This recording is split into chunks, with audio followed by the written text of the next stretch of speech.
जो कि प्रखंड के गिरकी मसूरिया पंचायत अंतर्गत रहरिया बालू टोला वार्ड संख्या 6 में दोपहर आग लगने से 1.5 दर्जन से अधिक परिवारों का घर जलकर राख हो गया है।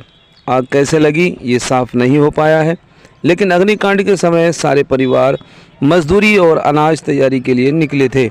इसी अग्निकांड में घर के अंदर रखे गैस सिलेंडर भी आग के चपेट में आ जाने से ब्लास्ट हो गया।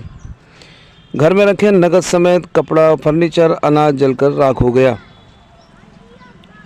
इस घटना में 10 लाख से अधिक की संपत्ति जलने का अनुमान लगाया जा रहा है। आग इतनी भीषण थी कि कुछ ही समय में पूरा टोला जलकर राख हो गया।